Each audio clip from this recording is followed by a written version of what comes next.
Hey, guess what's happening? How to create custom Apple Wallet pass.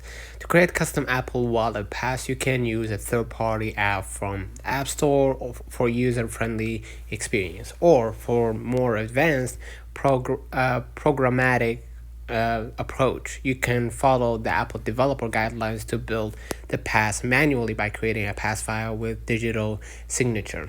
Right? Both methods involve designing the pass with your branding, adding relevant information and images, and then either adding it to your wallet app or generating a shareable file. So the easiest thing that you can do is using a third-party app. So you can go ahead to your browser and search for Pass Creator. Right?